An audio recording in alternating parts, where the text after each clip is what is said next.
Okay, so what is this compassion? Exactly how does it work? Using the thoughts of our left and right brain, okay, that's our logic, driven through the power of our emotion. So remember, emotion is the power system, thought is the guidance. So we put those together.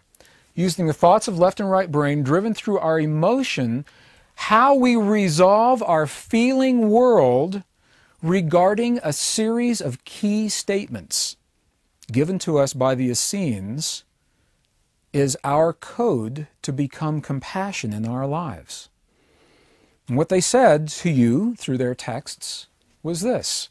They said, we will give you a series of statements. In this case, there are 5 codes. How you feel, think, and emote about each of those 5 codes is your path to becoming compassion. As you reconcile each of these 5 possibilities in your world, then you become compassion. And that is where the science comes from. It's given to us like an equation, and we can actually call this intentional compassion. Webster's dictionary, very interesting, defines compassion as a quality of sympathy that we have for others in times of need. How interesting. A quality of sympathy. While it may include that, in the ancient traditions, compassion has a much greater breadth. It's more than simply sympathy. It's an awareness, it's a consciousness, it's a state of being that we carry with us. We become compassion. It's not something we do, something we become. We walk it down the streets. We embody it as we dine in our presence of one another. When we sleep, we are compassion. It's intentional rather than allowing it to just happen to us. So the Essenes offered compassion to us as an equation. If this, then this. If you acknowledge, trust, and believe in certain tenets that they will offer to us, then you become compassion. What a beautiful, what an eloquent way to share this ancient wisdom. So I'd like to offer the 5 Essene codes of compassion. Each one of them could be an entire lifetime worth of work. And they invite us to come to terms with it in a single lifetime. The first code, it simply asks us to acknowledge, is there a single source of all that we'll ever witness in our lives, in our world? Is it possible that every life event, without exception, is part of that source? In these traditions of the mystery schools and of the Essenes, the Egyptian traditions and the indigenous Native American traditions, they offer the possibility that there is a single creative force at work in our world, and it has many different expressions, many different ways to manifest. There's one force that's out there.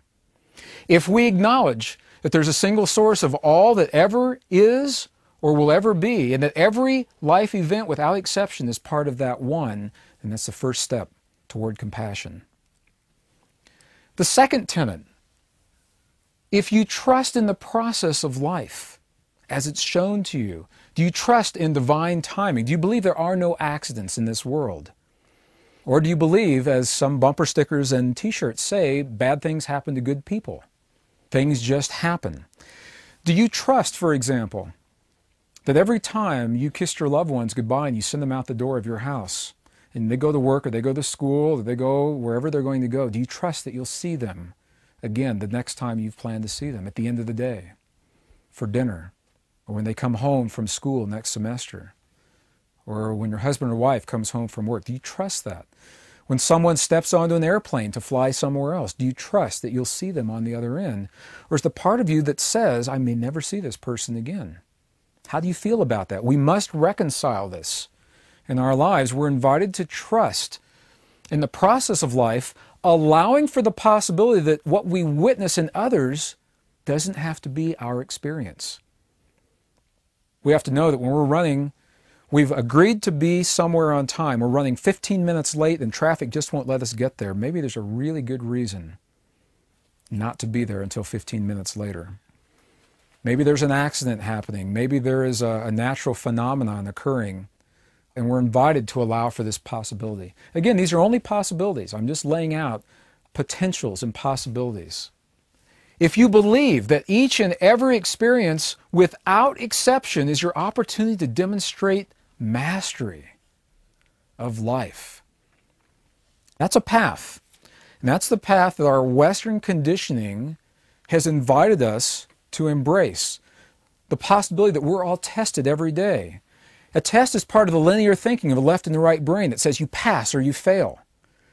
It's part of that right, wrong, good, bad, light, dark. How do you even know if you pass or fail until you compare your achievements to someone or something else?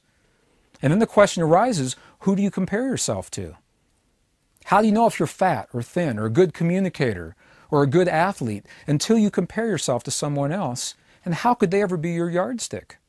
If you've done the best that you can do and you're comfortable with your achievements. So what if we've never been tested and all of our challenges in lives, rather than tests, were simply opportunities to demonstrate mastery? That feels very different. In an opportunity, you simply have the opportunity once again to demonstrate your level of development without judging that development as right, wrong, or good or bad.